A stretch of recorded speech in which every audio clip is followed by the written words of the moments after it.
Hare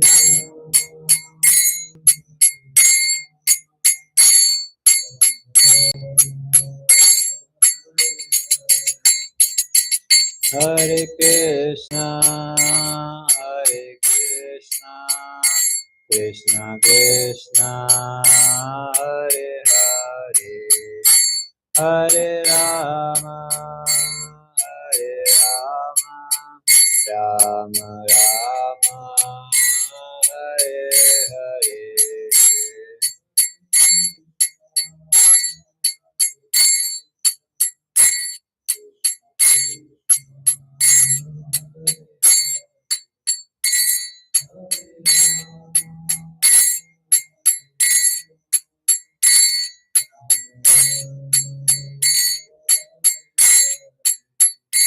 Hare Krishna, Hare Krishna, Krishna Krishna, Hare Hare, Hare Rama, Hare Rama, Rama Rama, Hare Hare.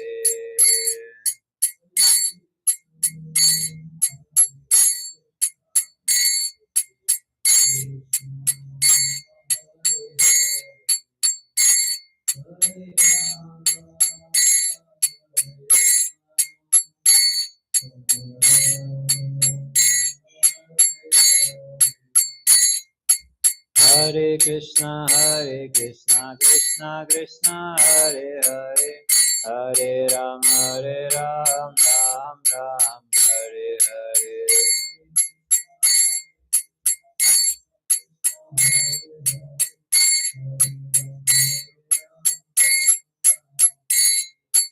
Hare Krishna, Krishna Krishna, Hare Hare, Hare Ram, Ram Ram, Hare Hare.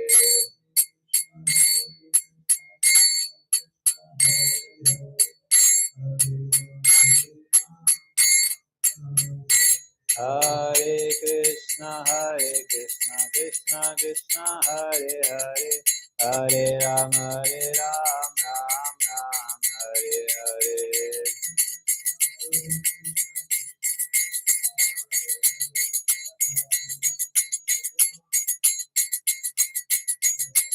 Hare Krishna, Krishna Krishna, Hare Hare, Hare Ram, Ram Ram, Hare Hare.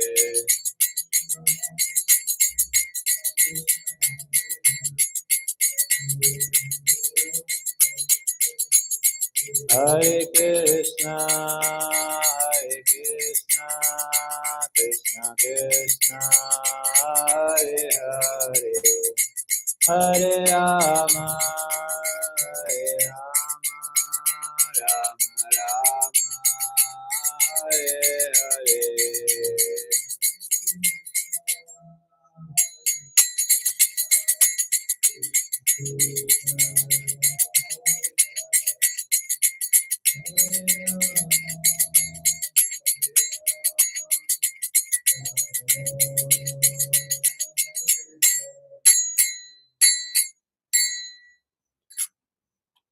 एक बार हमारे नाम संकीर्तन की, जगत गुरु श्रील प्रभुपाद की।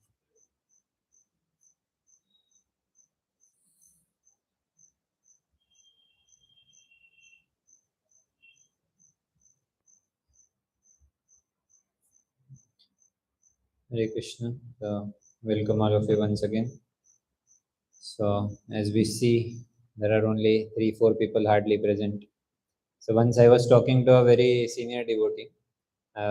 He has preaching experience of over 20 years, 20 to 30 years. So I met him, I was serving him prasad, and we were casually talking that how many boys are coming for your sessions. We say hardly 10-15 come when it's a good day. And how many people you approach? We approach hundreds of people. Out of them, so many people, very few people come. And that too after passing of so many sessions, hardly few, 2-3 people survive. So Prabhuji said it's not very shocking. Because Krishna in Bhagavad Gita, he says, Manushyanam sahasreshu kaschidetri siddhaye yadadam api siddhanam kaschin mam vetti tattvatam. that out of thousands of people, one may endeavor to know me. Out of those thousands of those who are endeavoring to know me, hardly one knows me in perfection. So it's a rule of material world that Maya is made in such a way, Maya is so very strong that it's very difficult to come, even to continue for these Gita classes also. So therefore we see population with time keeps on reducing and only handful of people survive till the end. This power of Maya. So on these regards, let's start today's class with prayers. Om Namo Bhagavate Vasudevaya.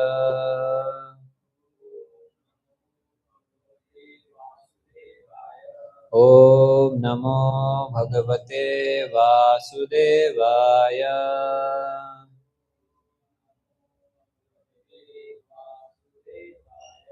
Om Namo Bhagavate Vasudevaya.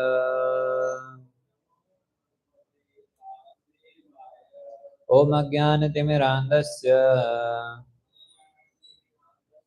Jnananjana Shalakaya Chakshurunmilitam Yena Tasmai Shri Gurave Namaha. Namo Om Vishnupadaya Krishna Preshaya Bhutale Shrimate Bhakti Vedanta Swaminiti Namine. Namaste Saraswate Deve Gauravani Pracharine Nirvishesha Shunyavadi Paschatya Deshatarine.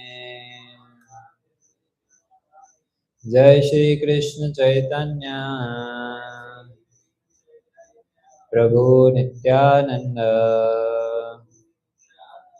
Shri Advaita Gadadhara Shri Vasadi Gaura Bhakta Vrinda. Hare Krishna Krishna Krishna Hare Hare Hare Rama Rama Rama Hare Hare.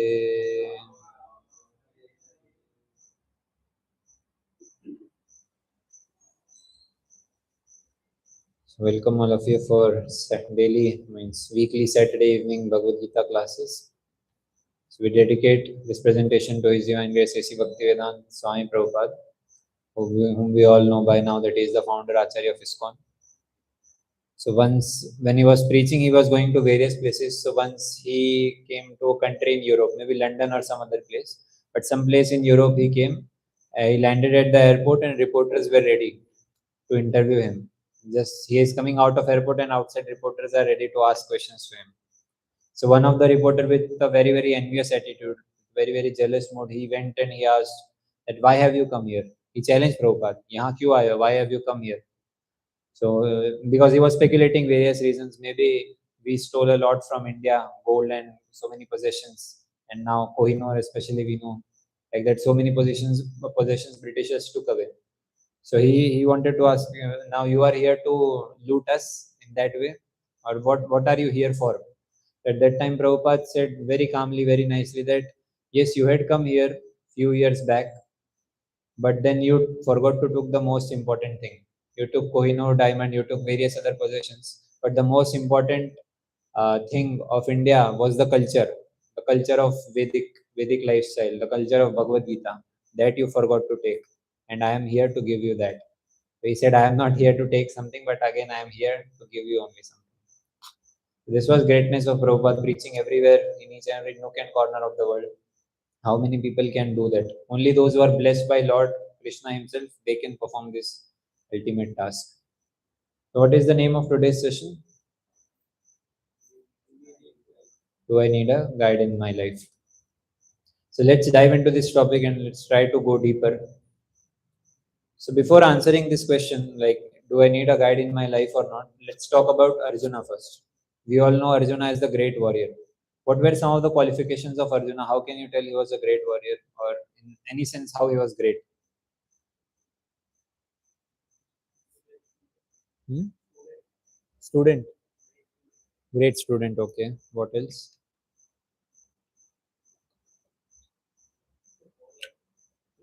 Warrior. What else makes him great? Discipline, dedication, focus. Yes.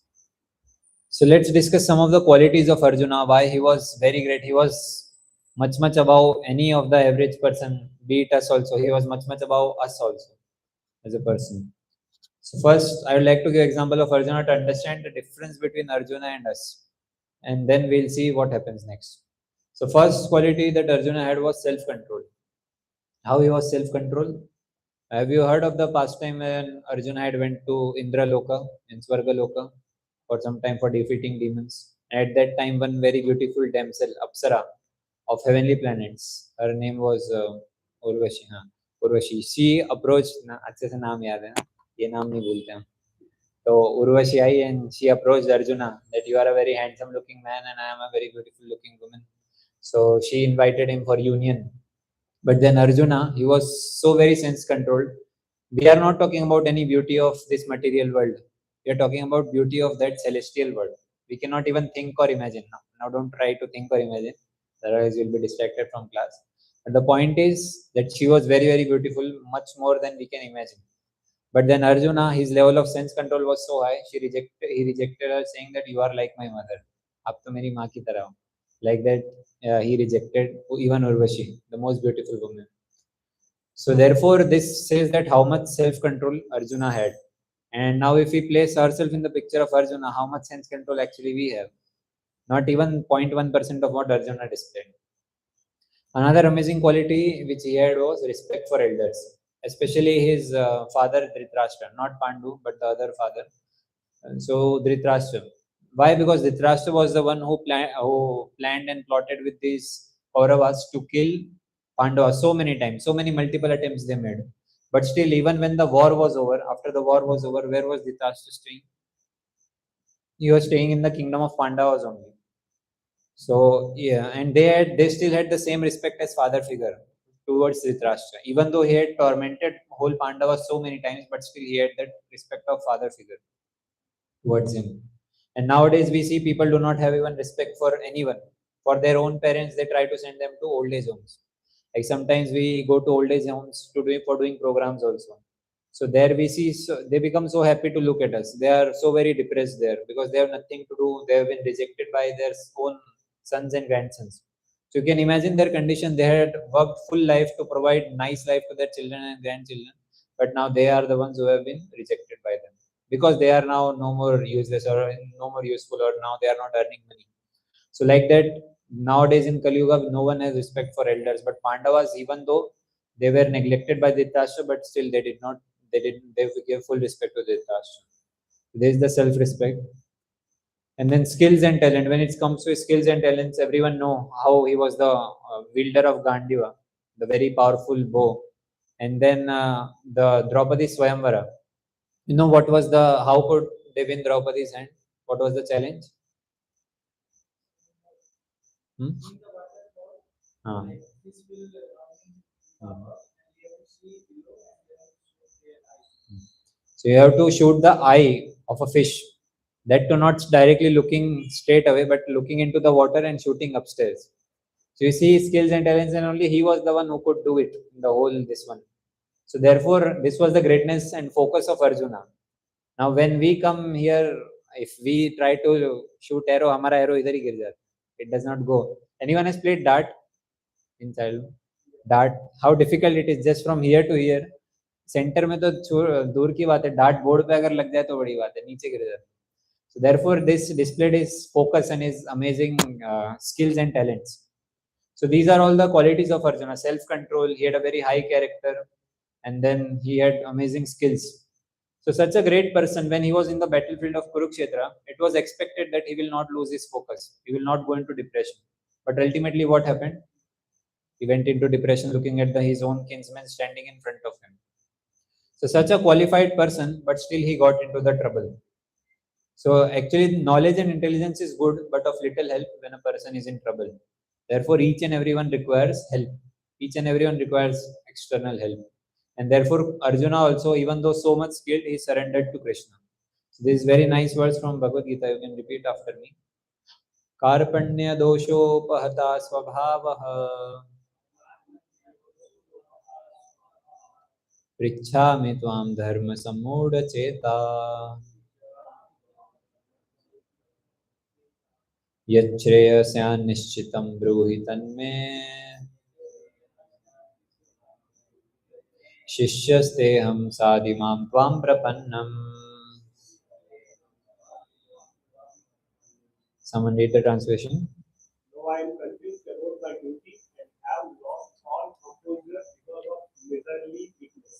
In this condition, I am asking you to tell me for certain what is best for me. Now I am your disciple and a soul surrendered unto you. Please instruct me. So what is Arjuna saying? I am confused. I am confused. Samudha Cheta. I am confused about my duties. So when Krishna said this particular verse, it is said by Acharyas that when Arjuna said this particular verse, it is said by Acharyas that Krishna smiled. Why did Krishna smile? Because till now Krishna and Arjuna were acting like friends. दोस्त की तरह हाथ में हाथ डाल करके चलने वाले, like a very good friends. But now here Arjuna is surrendering that I am a surrendered soul who is surrendered unto you, and please instruct me. So now the relationship of friendship is converting into the relationship of guru and disciple. So therefore Krishna was smiling. अभी तक तो दोस्ती चल रही थी, but now you are surrendered. Now I am your guru and you are my disciple. So we see Arjuna, he allowed Krishna to help. So we must also give privilege to someone to help us. But nowadays many times people refrain from taking help from people. Why generally people stop from taking help? Very nice answer. You've read the slides? Nice. So ego is the one thing that helps, keeps us away from taking help from anyone. Ego pulls us down. I am perfect. मैं तो perfect आदमी हूँ, मुझे help की क्या जरूरत है? But then we saw the example that how people like Arjuna, who are so very perfect, they can also be bewildered. And for them also, it's important to take surrender or take shelter of someone. But general people have conception that I am perfect, how can I go wrong? But in English, there is a saying called to err is human, that it's human tendency to commit mistakes. And who will be benefited when I share my problem with someone and the person gives me solution? Who will be benefited? Me, I myself will be only benefited. So therefore, we should keep this ego aside and we should be free to surrender to some spiritual authority in our life, some spiritual guide in our life. So therefore, each and every one, even a skilled person like Arjuna, required a guide in his life. So similarly, each and every one of us sitting here, including myself, we also require some guide in our spiritual journey. So therefore, do I require a guide in my life? Yes. Class खत्म हो गया क्या अभी? नहीं, अभी तो शुरू हुआ है. So now we'll discuss what are the qualifications of guide or spiritual master. ये पता तो होना चाहिए किसको surrender करेंगे हम. So now let's discuss the different types of guides or guru. Who are available in today's market. Let's see. So first are called free advice gurus. See, take my advice, I don't use it anyway. So these are varieties of people which we meet on the streets. So these they just want to give some knowledge. So actually there are hundreds and hundreds of people available who are ready to give you free advice. Like colleagues and relatives, they give advice to a married person. बच्चे को IIT में पढ़ाना, बहुत पैसा मिलेगा. Medical करवाना, free का advice देने के लिए रेडी होते हैं. फ्रेंड्स ऑल्सो, इस स्टॉक में इन्वेस्ट करना, बहुत पैसा मिलेगा. And then there are even passerby on the road who doesn't even know you, he will give advice. Even the thela wala you have seen, they are so knowledgeable, they are ready to give you any advice. Even without asking, they'll be ready to give you advice. Because in India there is a disease, the disease which I told in previous classes also. What is the disease? पता है, I know, मुझे सब कुछ पता है. किसी के जीवन में कुछ प्रॉब्लम है तो I know the solution, but then I cannot solve my own problems, or I cannot take these solutions on myself. So therefore I put this quote especially, take my advice, I don't use it anyway. So they just want to give gyan, क्योंकि ज्ञान देने में मजा आता है. It feels very good to give gyan. So therefore, but they don't implement themselves. So these are one kind of guru, the free advice gurus. Another kind of guru are exploiting gurus. They do not want to give anything to the disciple, but they just want to exploit the disciples. It is a very nice video which is made by Times India. Times Now. They make this funny videos. So I don't know, sound is not there, but anyways, whatever you can hear.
This is Indian Institute of Baba Management.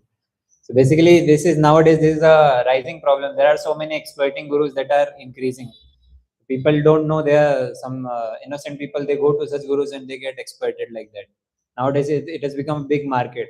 Recently, I heard during this one Kumbh Mela, this some IIT Baba became famous.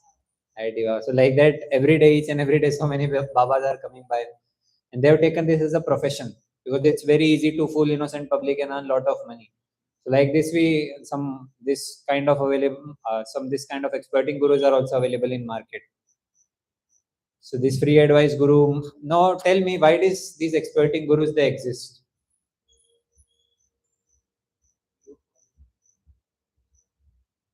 Hmm? Yes. So these exploiting gurus, the people we depend upon and people who are supposed to help us, but they are actually exploiting us. So in Vedic times, three things which are very very expensive now, they were free. In Vedic times, three things were free, and now it is very very expensive. Can you tell or guess what are the three things?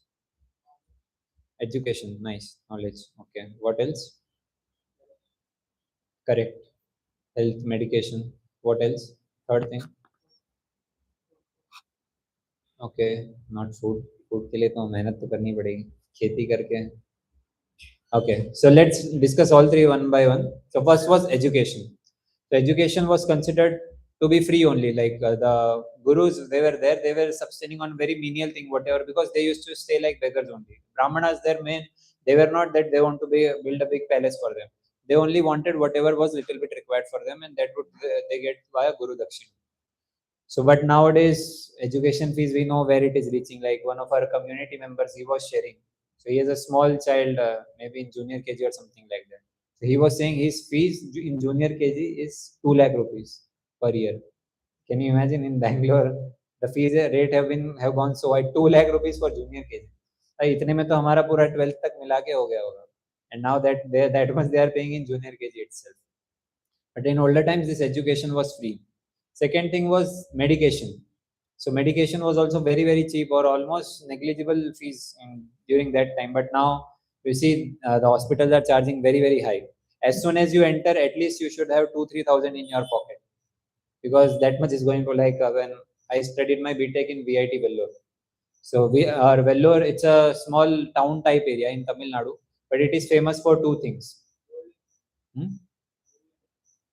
That means famous because of two types of institutes. Like first was our college, that is VIT Vellore, and second was due to CMC Vellore, that is Christian Medical College. So people from all over the world, they would come there to get cured, because that was very, very massive hospital, college hospital both. So people all over the world from there, they came there. Now one day I got some problem, some pain in my hand, and some it was little severe pain. So I went to this small medical in our college itself. So he said he was not able to cure it. So he suggested me that you go and show to CMC Vellore, the nearby hospital in our Vellore. And then I thought, okay, let me go and show there. And then he said, minimum take at least 5,000 with you. कम से कम 5,000 रुपए लेके जाना. मैंने बोला ठीक है, मैं दर्द से मर जाऊंगा, कोई बात नहीं. I do not have so much money to spend. So like that, nowadays hospitals, they do so much cheating also. You know, there are some people who are uneducated. So on in the name of CT scan, what they do, they take them into lift. Lift में first floor से 10th floor ले गए, 10th floor से first floor ले आए, जैसे आपका scan हो गया, your scan is done. Like that, they do such kind of. And recently, one of our devotees, he was constantly getting coughing. So he went to hospital, and the doctor said that, oh, it's a massive problem now. You have to admit yourself. Hospital में admit करना पड़ेगा. And then we took another advice from another devotee doctor. So he said it's a very, very meager problem. Just take little medicines and it will be fine. It's not such a big of an issue. But then we suggested, how come that doctor was fearing us so much? So they explained that each and every hospital, they have this thing that they have monthly quota. कि monthly these many patients should be there in our beds. तो जब कोटा पूरा नहीं होता monthly, तो जबरदस्ती they tell you that it's a big thing and now you have to hospitalize yourself just so that they can earn more money. So like that, now you see nowadays so much exploitation is going on in the name of medicals, but now that was not the case in older times. And third thing was justice. Law was applicable. When you approach the king for justice, you will get the justice free of cost. But now, is it free of cost? There's big bills of lawyers. Sometimes, actually, I've heard this also, that some two lawyers of opposing parties, they come together and they decide कि इस case को लंबा चलाएंगे, खत्म नहीं करेंगे जल्दी, so that we हमको हमारा monthly salary मिलता रहे. So like that, this also things happen. So everything, even justice, if you want justice in today's world, you should be rich. If you are rich, then you can create your own justice. That's it. That is the problem in this world. So now you see, material side is completely contaminated, and the effect has come to spiritual side also. The spiritual side of, therefore, these bogus organizations and bogus gurus are entering. So there are many bogus gurus who says, Sambhog se samadhi. You heard this? This is quite famous term. Itna maza karo ki samadhi lag jaye. And then there is one more thing. Give me cash, I'll give you ash. मुझे cash दो and I'll give you all kinds of enjoyment, like that. And then there are some fake babas also. Very funny this was. That there was one guru, what he was doing, many people, he had many thousands of followers, and they would come, they would share the problem. Like when people ask कि job life में बहुत problem चल रहा है, मेरा boss बहुत परेशान करता है, he was telling all the problems. So the solution which he gave was, he asked, कौन से कलर का, जब ऑफिस जाते हो तो कौन से कलर का सॉक्स पहन के जाते हो, which color socks do you wear? He said black color. बोला कल से ब्लू कलर का सॉक्स पहन करके चले जाओ तो your problem will be solved. And then there was another lady who came that मेरी marriage life में बहुत problem चल रहा है, it's almost at the verge of divorce, what to do? So he said, अब समोसे में कौन सा चटनी खाते हो? हरी चटनी. नहीं हरी नहीं, लाल चटनी खाओ, आपका problem solve हो जाएगा. Like that, funny solutions were given and everyone are clapping in the audience. And these audience are the same people who have paid 2,000-3,000 only to sit and hear all this nonsense. So like that, you see in India also, these bogus gurus are increasing a lot. And these foolish people, they are getting cheated. So now the initial question, why do bogus guru exist? Even after knowing this stupid things is going on, even after knowing that people are getting fooled, and even when they are put into the bars, their followers make so much ruckus कि निकालो हमारे गुरु को jail से बाहर. तो इतना क्यों है? Why do bogus guru exist at all when seeing this many results also?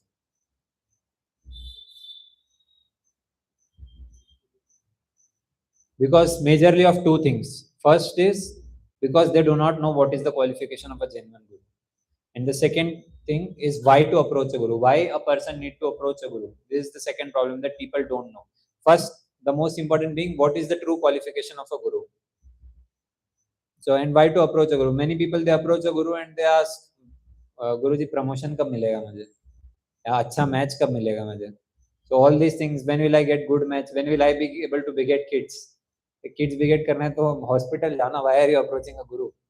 So therefore all these, they do not know you, they do not even know what to ask from a guru. And therefore when these things happen, when a person is pressed with so many problems and may approach a guru, these cheating gurus, they give some fake solution and the person is also ready to apply it in his life because he is pressed or suffering with that solution. And that's how the people get cheated. Now tell me, why do you go to spiritual organization? क्यों जाना क्यों है spiritual organisation?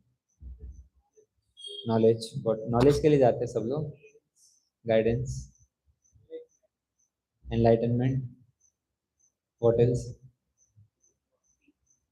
भक्ति के लिए कोई नहीं जाता spiritual organization. Everyone wants to be happy in their life. Happiness, basically everyone goes for peace of mind. मन की शांति के लिए लोग जाते हैं. They want to go to spiritual organization.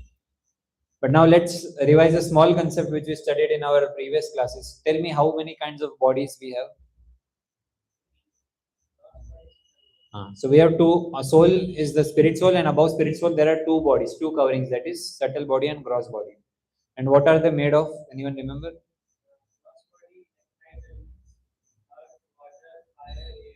Ether. Nice. Very nice. So this is the soul. Above that there is gross body, which is made up of earth, water, fire, air, ether, and subtle body, which is made of mind, intelligence, false ego. So these two bodies comprises of the material body. So now tell me, is mind material object or spiritual object? Abhi, when I asked what are the two kinds of body, two kinds of material body, you said subtle body. Subtle body के अंदर क्या आता है? Mind, intelligence. तो mind क्या है फिर? Mind is material और spiritual? How? See, we are discussing two types of material body which spirit soul has. That is earth, water, fire, air, ether, mind, intelligence, false ego. These are material body. तो mind क्या है फिर?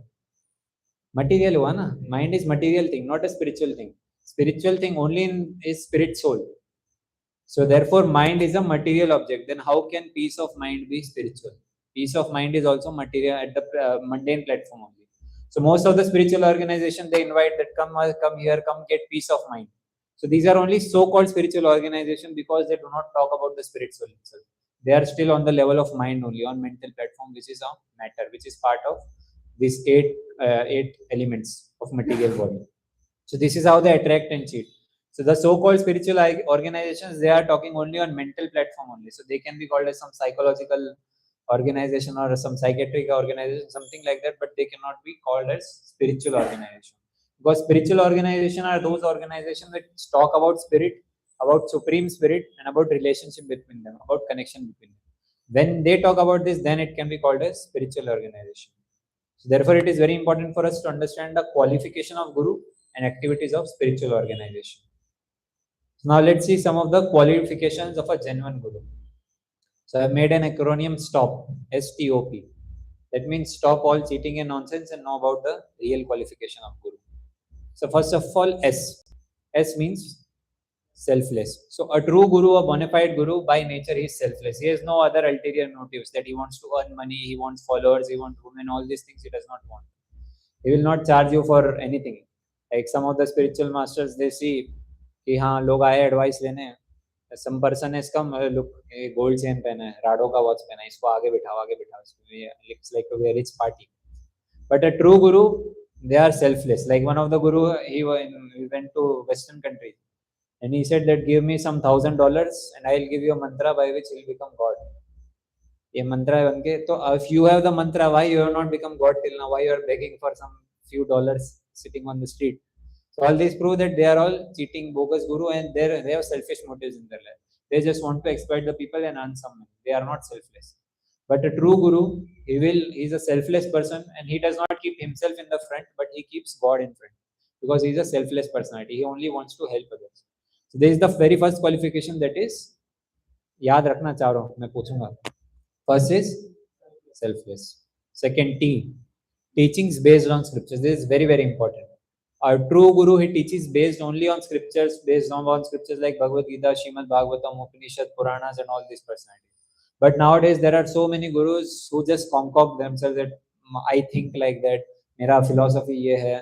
They say, no, what is the use of reading that Gita? Write your own Gita. Apni khud ki Gita likho. Like that, all these kinds of bogus people nowadays, they are increasing, and they are spreading their own concoctions, keeping the scriptures aside. So therefore, but a true guru, he always quotes from scriptures, because he knows that all the solutions are given in scriptures, and if he presents it as it is from the scriptures, then people will be benefited in that. So he does not teach something nonsense, but he teaches everything based on scriptures. Third one, that is, he is our well-wisher. He is the greatest well-wisher, on anyone who can be. He is like a father figure. So one senior devotee, he was sharing the experience that once he was taking class, and some person was sitting in the class, and he raised his hand and he said, "Can I ask a question?" So Prabhuji said that, this Bhagavad Gita class is meant for asking questions. Questions are coming, that means it's a good thing, doubt is there. But then she replied that in one of the spiritual or so-called spiritual organization, when she was asking question, so she was scolded by the disciples. Are guru ko kaise sawal पूछ सकते? So nowadays their guru also from these so-called organizations, the guru also say कि अरे मुझे कैसे सवाल पूछ रहे हो? इतना how much impudent you have become. And other disciples also, they are ready. अरे किसने पूछा सवाल? मारो इसको पकड़ के. So they do not even want to solve the problem, because they do not even themselves know the solution. So they are not actually the well-wishers. True well-wisher guru is one who accepts the question and who is able to answer based upon scriptures. So such a guru is a true well-wisher. He will try to answer in whatever way, he'll try to help in whatever way, and he will not expect anything in return in reality. And third one, little technical, let's understand this. That is parampara. So basically, he should be, what is the meaning of parampara? He should be in guru disciplic succession. Like a chain should be there. Like this ultimate knowledge, it comes from Krishna, and Krishna gave it to Arjuna. Like that, the knowledge was being spreaded across. Like you have seen relay race. Relay race, पता है आपको? हाँ, तो a relay is there in one of the hand of one of the people. A bait is there. He runs some distance and he give it to another person. That is being taken by another person. So like that, chain is formed. So now this knowledge also is received in that way. It is starting from Krishna. Krishna gave to his disciple, and his disciple, when he is not concocting anything and repeating as it is what Krishna has said, then he becomes qualified to become a guru, and he gives this knowledge. So like that, knowledge also comes in this disciplic succession. Like another example is given of electricity. हमारे घर पे electricity कैसे आता है? Through the medium of wire. सबके घर में थोड़ी electric pole है 440 volts का. There is some electric warehouse from where wires are connected, and they are passing the electricity from that place to our own place. So like that, Krishna हर एक को सपने में आके ज्ञान नहीं देंगे, knowledge नहीं देंगे कि उठो आज तुमको गीता बताता हूँ. It will not happen like that. But then he has his bona fide disciple which spread the knowledge of Bhagavad Gita. So like that, a guru should be falling under a parampara.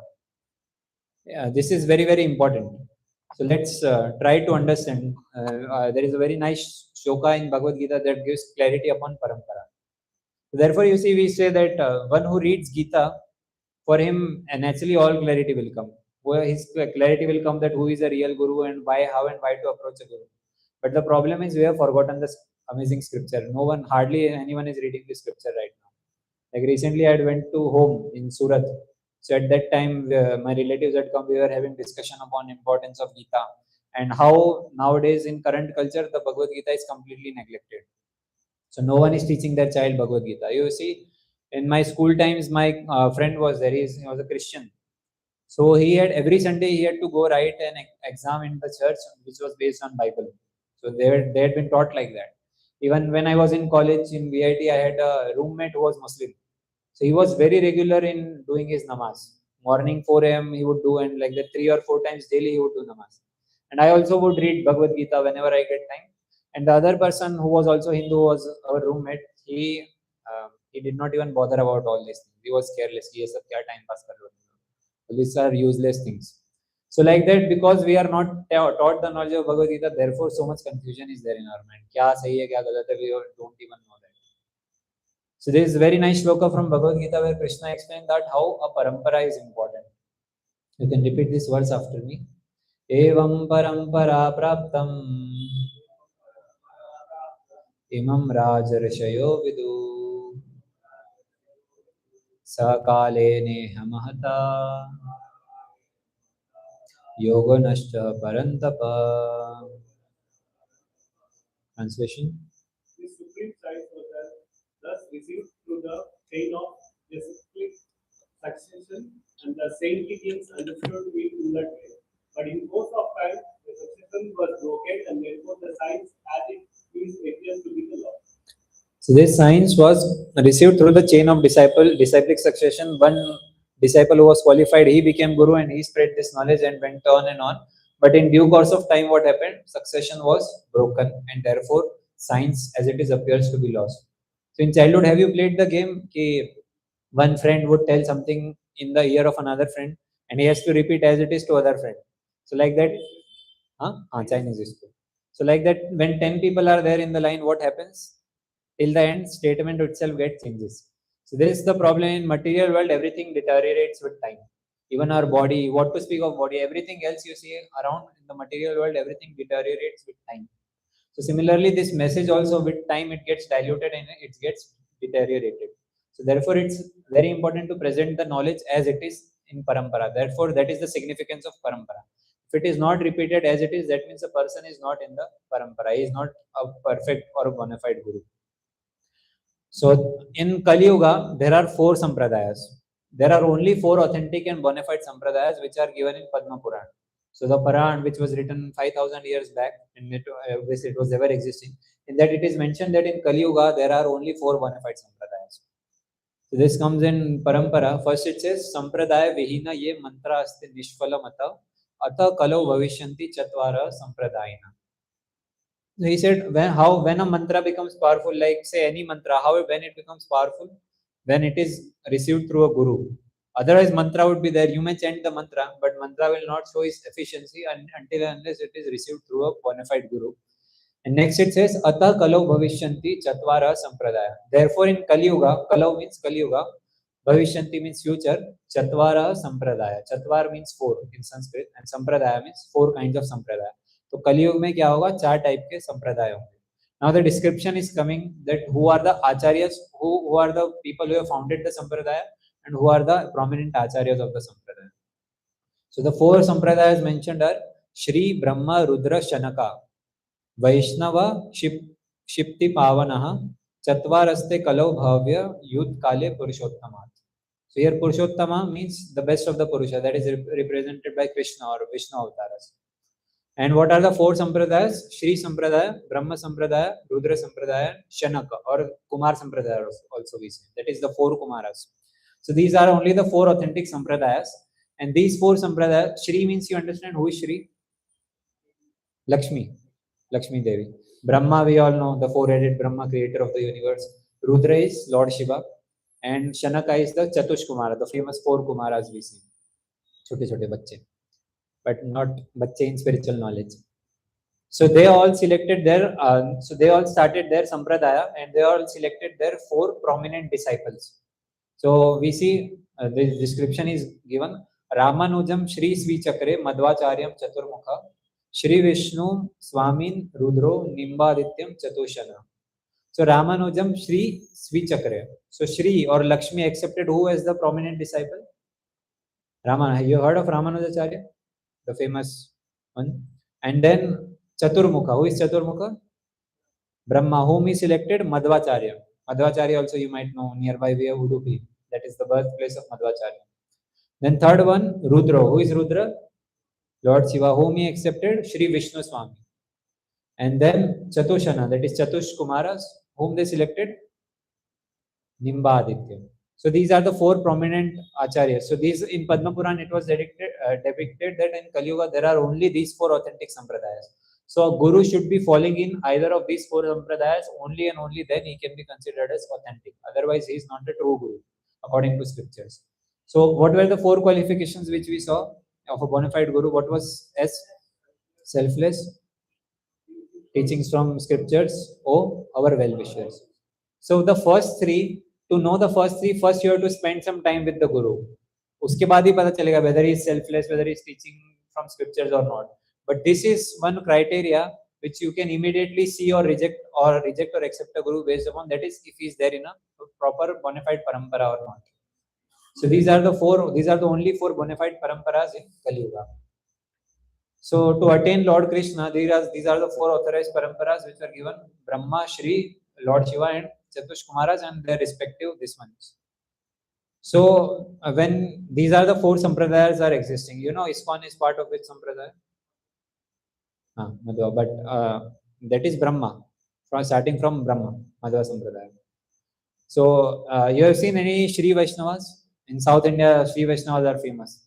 So those are all the descendants of Ramanujacharya. And then about Rudra Sampradaya, you will see it in the specifically in places of Gujarat and Rajasthan. You heard of Vallabhacharya, very famous Acharya, who gave amazing commentary on Bhagavatam. So their Sampradaya, that one is more famous in Gujarat, Rajasthan side. And Nimbark Acharyas, the Nimbarkis you will find mostly in Mathura areas, in that area. So these 4 Sampradayas, they are still existing today and they are making disciples all over the world. So this parampara, it is a technical parameter to understand if a guru is bona fide or not. And there is no possibility that a person in Kali Yuga is thinking that I'll start my own parampara. To start your own parampara, you should have very high qualification. Who were the people who started their own parampara? Lakshmi, Shiva, and they all started. Where are you in front of them? So a person who said, मैंने अपना परंपरा निकाला है, मैंने अपना teachings निकाला है, you can face forward, you can reject that kind of person, that he is not a true guru. So this is how one can find a true guru. Now, after recognizing a true guru, how to approach him? That is being taught in Bhagavad Gita. Repeat this after me. Tad viddhi pranipatena परिप्रश्नेन सेवया उपदेक्ष्यन्ति ते ज्ञानम् ज्ञानिनस्तत्त्वदर्शनः. Translation. Just try to learn the truth by approaching a spiritual master. Inquire from him submissively and render service unto him. The self-realized souls can impart knowledge unto you because they have seen it. So 2 things are very important here. It is said that one should inquire submissively, and the second thing is service attitude should be there. So why is it that one should be submissive in his mood? क्यों? ऐसा direct challenging mode में जाके नहीं पूछ सकते? Challenge बताओ ऐसा क्यों है? Why submissive mode is required?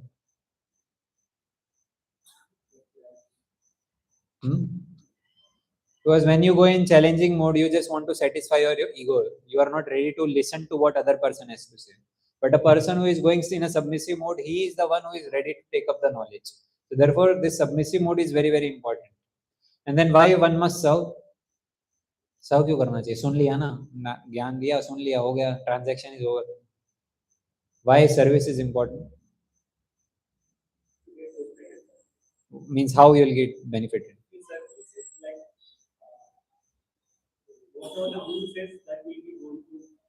Correct, very nice point. So actually, what is the meaning of service? Service means I am taking a lower position and you are taking a higher position. And we all know, you have studied physics and other things. We know voltage कहाँ से कहाँ जाता है? High voltage to low voltage. The current flows from high voltage to low voltage. Similarly, mercy is also like that. Mercy flows from high position to low position. So when you are ready, when you regard yourself in the lower position and when you menially serve the spiritual master, then mercy also flows. Knowledge तो scriptures में भी है, तो but scripture पढ़ के कोई he cannot become a qualified spiritual genius. It's not like that. Until like one of the during Srila Prabhupada's spiritual master, he was also a great personality, great guru. So to him, one person came and he said, I have many doubts. He was a very rich person. So first, his guru, Bhaktisiddhanta Saraswati Thakur, he said that you go and wash vessels. थोड़ा बर्तन धो के आओ, भगवान के बर्तन पड़े, you go and wash those vessels. So now everyone was shocked. अरे he is a rich person, उससे menial काम करवा रहे हो बर्तन धोने का. So like that he washed for 1 hour or half an hour or 1 hour. He washed the vessels and he came back. He said, now all my doubts are solved. My doubts already solved. Therefore, he said, therefore I engage you in the service, because when one engages in service, the humble attitude comes and he is now ready to receive the knowledge because he has taken the lower position. So therefore, these two qualifications that Krishna gave is submissive inquiry, inquire in a submissive way, and render service to the personality. In that way, one can get the real knowledge. So now in our course of discussion, what we discussed that the fake gurus exist. Why do the fake gurus exist? What were the two reasons? Anyone remember? Already उड़ गया. Why do fake gurus exist? We discussed two reasons.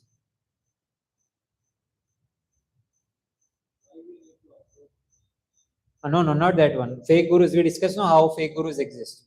So why do fake gurus exist? We discussed that also. The two reasons, first is we do not know the qualification of a true guru. So therefore we discuss the STOP, selfless teaching from scriptures, our well-wisher and parampara. And the second reason was people don't know how to approach or why to approach a guru. So first of all, they don't know how to approach a guru and why to approach a guru. They don't know what to ask from guru. They all ask from material benediction. मुझे promotion चाहिए, मुझे अच्छी पत्नी चाहिए. They don't know that they should ask spiritual questions to a guru. Spiritual questions should be asked and spiritual knowledge should be taken from a guru, not just material knowledge. And then how to approach a guru, that we discussed in this verse, that you should approach in a submissive manner and you should render service unto a guru. And that's how when you have got the knowledge of these two things, that is qualification of guru and how to approach a guru, now it is for sure that you can never be cheated, because now you know how a bona fide guru looks like, what are the symptoms of a bona fide guru, and now you know when you get a bona fide guru, what are the things you are supposed to do. So therefore, on this note, I would like to speak something about Srila Prabhupada, who is founder Acharya of ISKCON, everyone knows.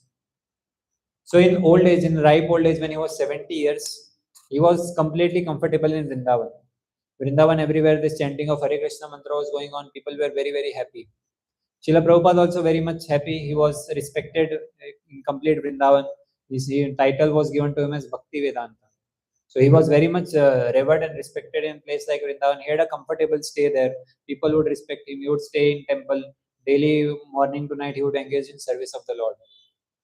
So when he is there in such a position, what is the need for him at this old age to leave India, to not just leave Vrindavan, to leave India, go to foreign countries and take so much trouble to preach the whole world? What was the need for him? There was no need. Actually, in that age, people plan retirement. Say at the age of 70, people plan retire. Most of them are retired also. कि अभी हो गया बाहर का duties. Now I want to stay at my hometown and I want to retire. But Srila Prabhupada, inversely, he was there comfortably situated in Vrindavan at the age of 70, but still he took all the troubles, all the problems to go to Western countries and preach this knowledge of Bhagavad Gita. Like when he was going, you know how he went? Not a cruise. Cruise is a very luxury. Cargo ship. So not even aeroplane, not even flight, not even, as you mentioned, cruise. Cruise is a very, very comfortable ride. But he went in a cargo ship. Cargo ship is the ship where the goods and everything is been loaded and taken from one place to another. Hardly there are few people on this one. But because he did not have money, but he had only one desire, that I want to propagate this knowledge of Krishna consciousness far and wide. So just with that determination, he went into that cargo ship. Have any one of you traveled in any ship anytime? For how much time? 1 hour, 2 hours, yes. But this is a journey of 40 to 50 days. From here to Boston, he reached. So 40 to 50 days in sea. Those who have traveled in a ship for a long time, they can understand that when they are in middle of sea, all four sides, they can see nothing but the ocean. That's it. In that condition, what happens? Generally, person gets seasickness. Many people suffer with that. They are not able to eat anything, continuous vomiting. And Srila Prabhupada also was suffering with that. He was not able to have any appetite. Whatever he was eating, he was vomiting. And his health became so deteriorated that he got 2 major heart attacks. In the ship itself, he got 2 major heart attacks. He was writing in his diary. At that time, he used to maintain the diary. In the diary, he said, if I would have got one more heart attack, I am for sure I would not have survived. And the captain of the ship, he was getting very much worried. Ki Sadhu, an old person I am taking with me, if something will happen to him, what will happen to me?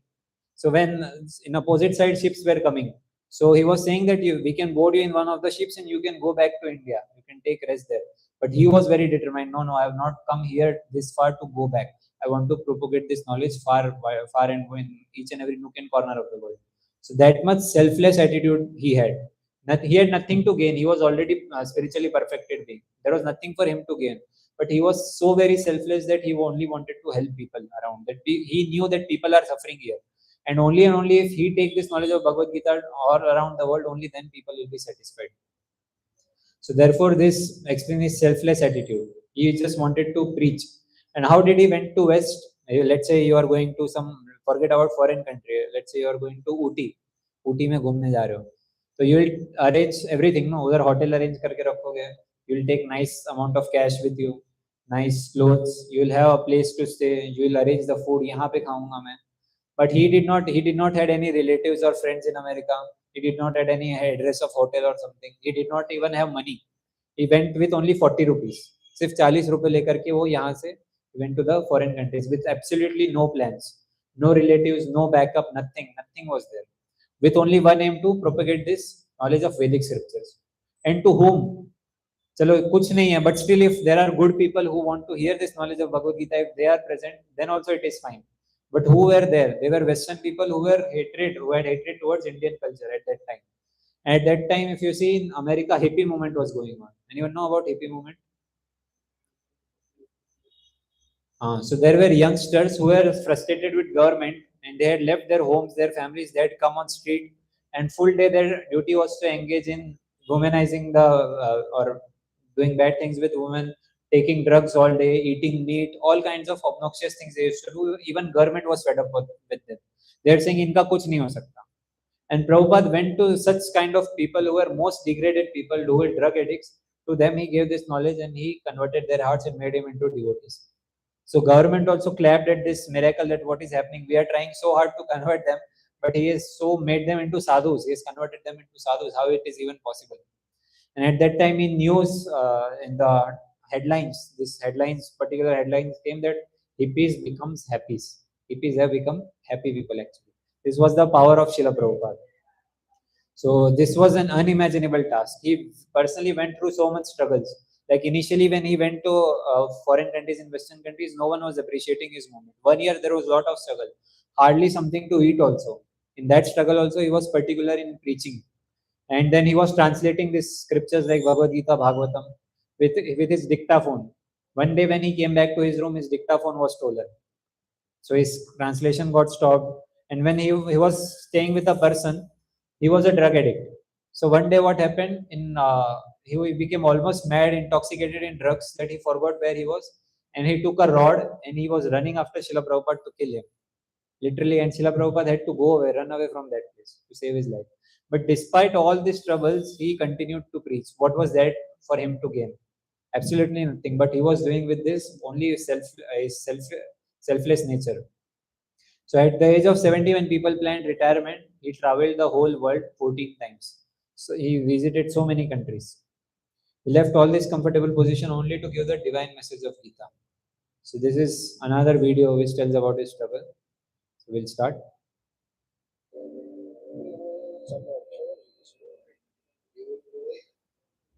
Starting an effort towards international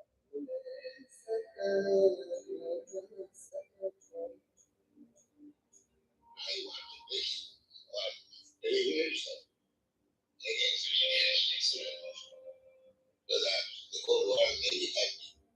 He said that he would like to go to America. I said, I would go with you to America.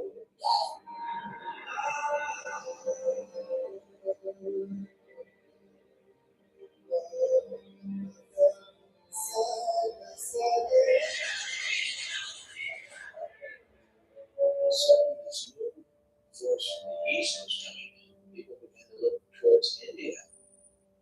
There was a sentiment anxious. If I see this person, this soul, struggling just like I'm struggling in my body, then all of a sudden we're family. And I have a reason to love you. That's it. Our mission is to see everyone become happy. It gave some sort of backbone to my life.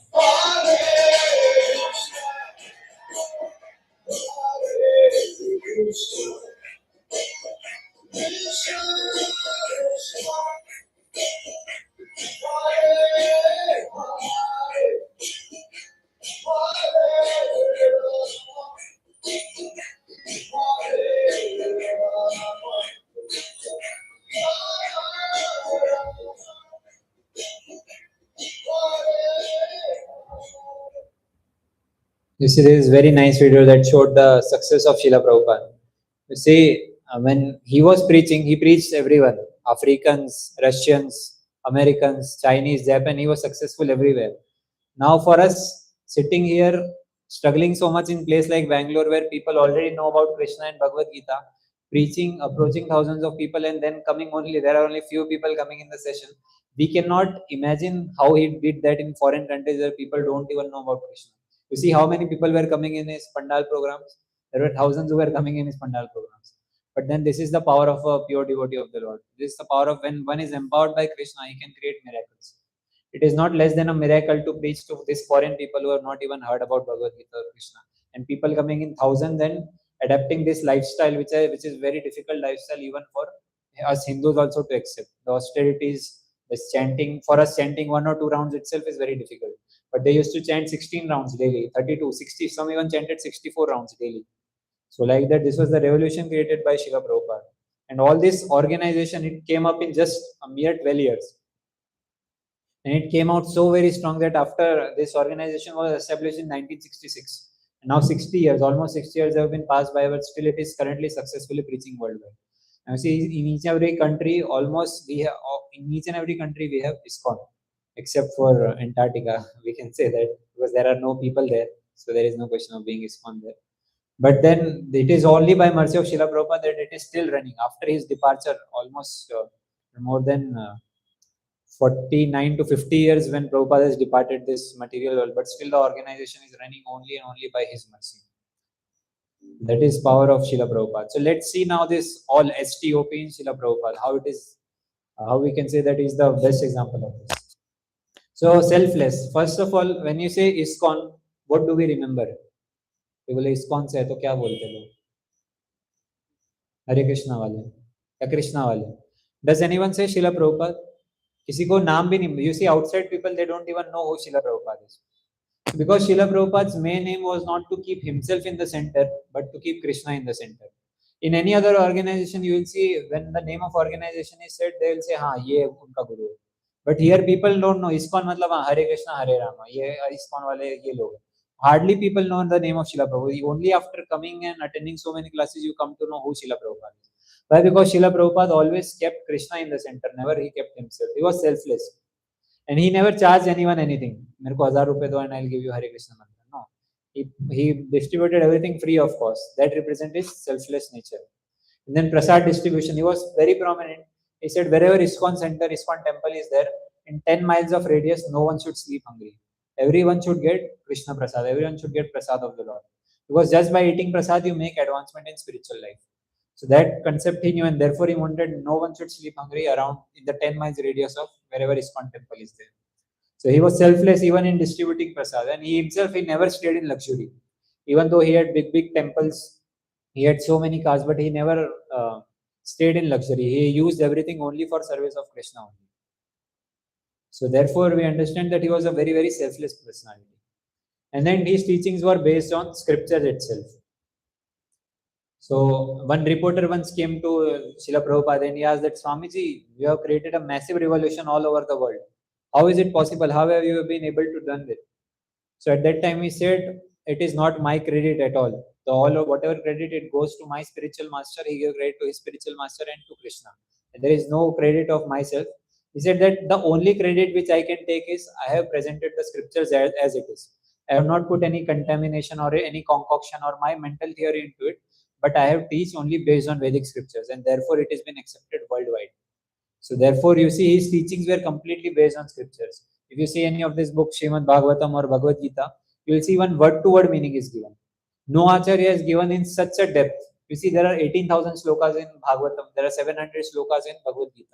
For each and every sloka, each meaning of each and every word he has given. A Sanskrit word and then in English translation is given. No one has given such a in-depth commentary on this Vedic scriptures. And to do that, it was said that he only used to sleep 2 hours. Anyone wants to try that? Sleeping 2 hours. Only at night, 10 o'clock he would sleep, 12 o'clock he would wake up. Whole night he would translate books. Morning he would go on preaching. So he was like a super person. He was definitely empowered by Lord only. Just sleeping 2 hours. No one can even imagine. So therefore, like that, he struggled so much to present the teachings based on Vedic scriptures. Therefore, you see the Bhagavad Gita as it is, which he has presented, more than 55 crore copies have been distributed worldwide. It's the most distributed copy of Gita. Recently, the person who became CM of West Bengal, he also received that Bhagavad Gita as it is as a gift from the governor.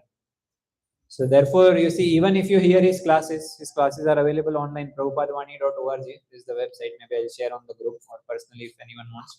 If you hear his lectures, he would quote sloka from here and there. Padma Puran, Bhagavad Gita, Bhagavatam. He would quote sloka. His classes will be full of slokas. That represents he never put his concoction any time, but he presented as it is what are given in scriptures. And he would give reference to each and everything from where I am speaking. So therefore, he taught this based on scriptures only. Third is our well-wisher. So he established these temples all around. What was the need? An old person can live in small house also. But what was the need for developing 108 temples across the world? So that we can come together and we can take benefit, we can take advantage of it. So this is our true well-wisher. He was translating books till his last breath. Even when he was on deathbed, about to leave this material world, at that time he was also translating his books. Like we'll see the video how it would happen. And then in each and every, he wrote 7,000 letters to his disciples. Because at that time there was no calling facility. दो number दबाया, call किया और बात किया. No. At that time only letters were there. So his disciples would ask questions about management, about technical, about everything on through letters, and he would give answer through the letters. So he wrote 7,000 letters to his disciples across the whole world. Those letters would come from all over the world. Problems were there all over the world, and he would give answer all of them through letters. And in each and every letter, at the end, he would write, "Your ever well-wisher." There were many disciples who gave up Prabhupada also, who left Prabhupada, but still he would write, "Your ever well-wisher." That in whatever condition that happened, but I am still your well-wisher. I'll be wishing well about you. So therefore, like once he was very, very sick. So one Vaishnava from other Sampradaya, he came to Prabhupada that you are so sick, you know why? Because at that time when Prabhupada was there, his deity was present at that time. In each and every 108 temples, his deity was kept. And then whoever who come to touch the feet of the deity, so Prabhupada would get the sinful reaction. Because it is said that a person who surrenders unto someone by touching the feet, so he is capable to take the sinful reaction. Sins ka transfer ho jata hai. So therefore Prabhupada was suffering so much. So he said, "Aapne deities install kar diye, therefore you are suffering so much." So Srila Prabhupada, he said at that time, "Yes, I am ready to take the suffering of all the world to deliver them." So that's how he was selfless. He was well-wisher. He was ready to take the sinful reaction of each and every soul to help them advance in spirituality. So who can be greater well-wisher?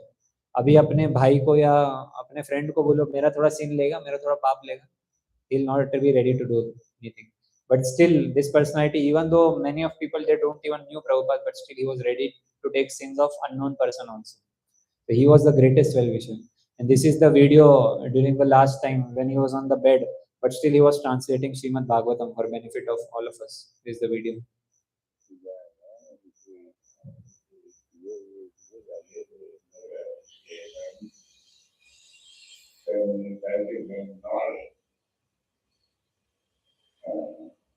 That means actually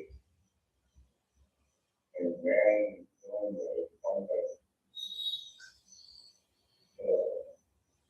if we have the chance of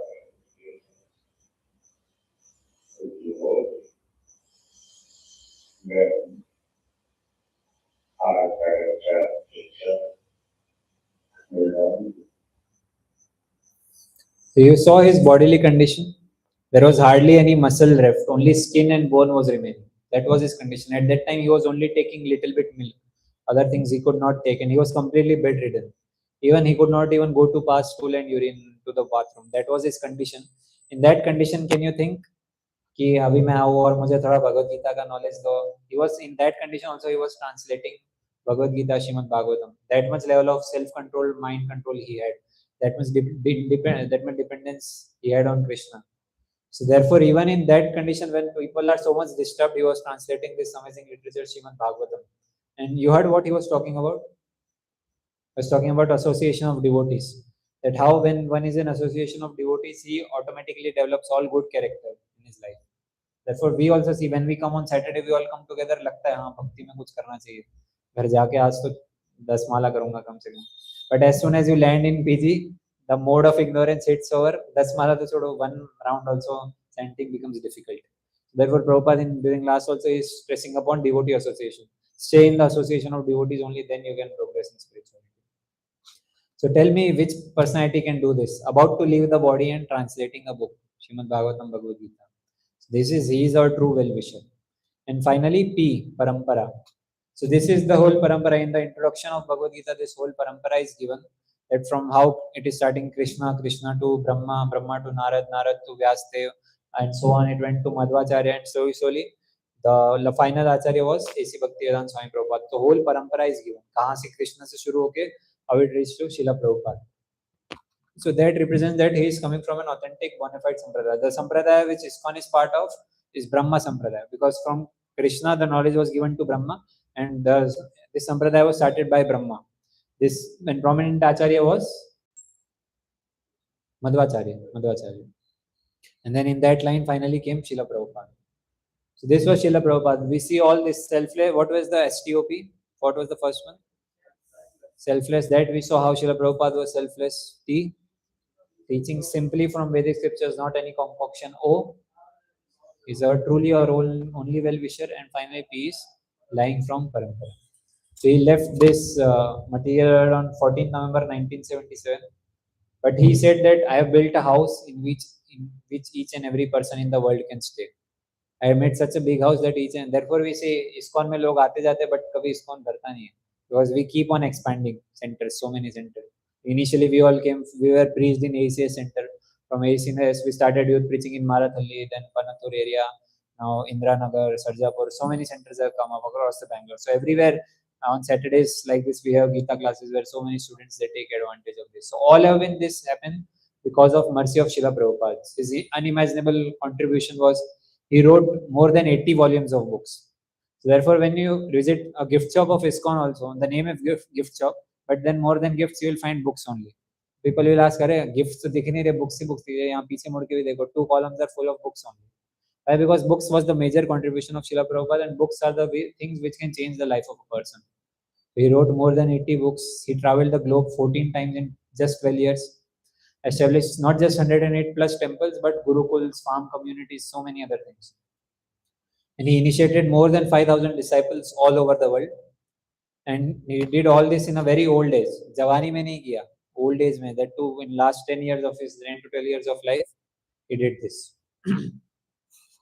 So he gave us the best practice to advance in bhakti quickly and attain the perfection of human form of life. That was contribution of Srila Prabhupada. So let's summarize today's session. So first question was, do I need a guide in my life? So do we need a guide in life? We saw from the example of Arjuna that how he was so much skilled and talented, but still he needed a guide in life. So where was Arjuna and where are we? We definitely require a guide in our life. And then we discussed that various kinds of guru, free advice guru, bogus gurus. Then we discussed why bogus guru exists. So what were the 2 reasons? अभी मैं 2 बार repeat कर चुका हूँ, अभी भी नहीं बोल पाएगा. We don't know what is the qualification of a guru, and second reason, we don't know how to approach or why to approach a guru, what to ask from a guru. Therefore, we see bogus gurus are existing. But then now we have solved all of these things. We know the qualifications of guru, that is STOP. Selfless teachings on Vedic scriptures. He is our well-wisher and he lies in a parampara. He comes in a parampara. And why do we approach guru? For material problems? For only spiritual knowledge, we approach a guru. And then how do we approach? What are the 2 things important? Tadvidhi pranipatena shloka we discussed from Bhagavad Gita.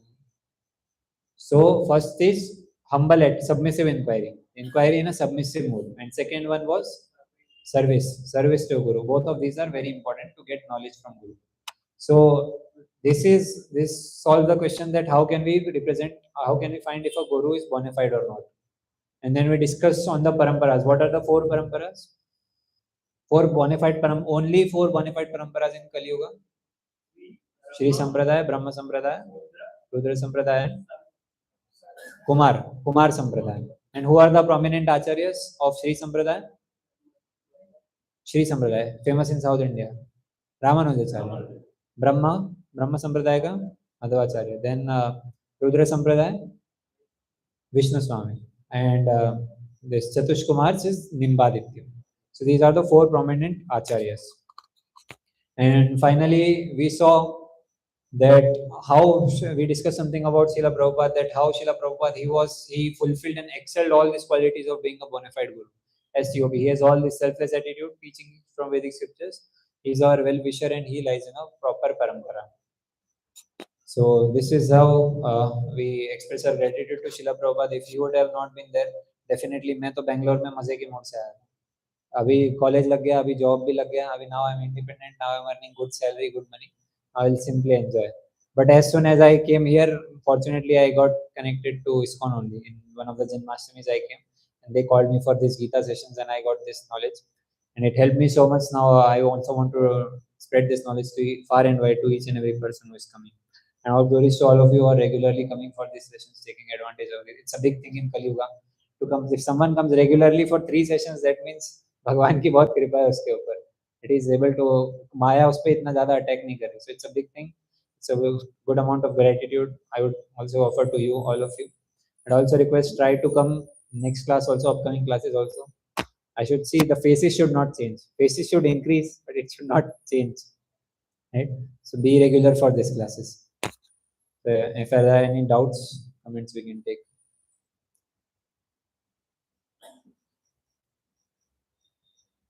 So as I always say in my class, doubt नहीं है तो there are two conclusions. या तो सब समझ आ गया या तो कुछ समझ नहीं आया. And as always, I am very optimistic, so I'll assume that you have understood everything. You are all smart, technical students, definitely, and it's not a very high philosophy. Our high philosophy will start from level 3, level 4 classes. Till now, we are just beating on the bush. This is just basics which we are covering. So I also recommend 3 practices for quick spiritual advancement. That is everyday mantra meditation without fail. Chanting. For level 2 sessions, we have criteria that one should attend 6 sessions physically minimum, not just online. Physically 6 session में at least होना चाहिए. And then chanting 2 rounds daily. 2 rounds of Hare Krishna mantra chanting daily without fail. Then you will be qualified for level 2 sessions, which will be of amazing depth. And finally, one should also do regular study of Bhagavad Gita. How many of you have downloaded Slokart here? How many of you know about Slokart here? Okay, so this is basically an app which was given by our mentor. So yes, there's on Play Store. If you'll search, you'll find this app Slokart. So there our mentor has given commentary on each and every verse of Bhagavad 700 verses of Bhagavad Gita. On each and every verse, there is 5 to 10 minutes of video. So you can watch explanation of one verse a day. Therefore, it's named as Slokart. That is at least one एक दिन में एक श्लोका तो पढ़ना चाहिए. 5 to 10 minutes it will take hardly. So go through that, explore that. And then finally don't miss the Saturday evening FOE classes. कुछ भी आ जाए, दोस्त ने इधर बुला लिया है, ऊटी जाना है, कुर्ग जाना है, all these things, शादी में जाना है, इसकी शादी में जाना है, वो तो चलता रहेगा. But these sessions are only for few months. So better take full advantage of all these sessions. Take advantage of these full 2 months. Be regular, be consistent, and then you will be able to see some tangible change in your life. So with this we conclude today's session. So now we'll do some mantra meditation. We can distribute the beats. If you want to stretch your legs, you can stand up and relax your legs, because chanting requires focus. You see, Srila Prabhupada in the age of 70, 80 years, with such an old body, he did so amazing tasks. And we young body में आपसे 1 घंटा बैठ करके कमर दर्द हो रहा है, पैर दर्द हो रहा है. So you cannot imagine the struggles which he went through.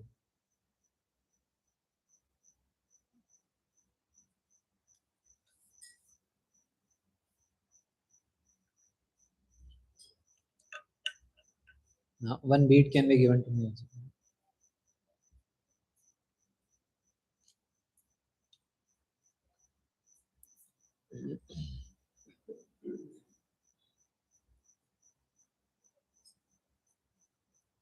Oh, I hope no one is coming for first time. You are coming for first time, bro. Your name? Shashi. Ashish. We had met last week. Okay. So I'll just tell you how to use the beats. So these are called the beats. So you start from this, the topmost beat, it's called Guru beat or Krishna beat. Except for this, there are 108 beats, 108 beats. So we chant the invocation mantra on this beat, the topmost beat, and then except when we chant the Hare Krishna mantra, one time I chant Hare Krishna, Krishna Krishna, Hare Hare, Hare Ram, Ram Ram, Hare Hare. I'll move the beat like this. Everyone can see? Like this, you keep on moving. And like that, when we come to the end, one round of chanting is finished. So we hold the beads like this, it should not touch the ground. So you hold the beads like this and keep on moving like this. So I want everyone to close their eyes. For next 10 minutes, there is nothing more important in our life than chanting. As I always say in my classes, 99% of your spiritual advancement depends upon chanting. Whatever you have heard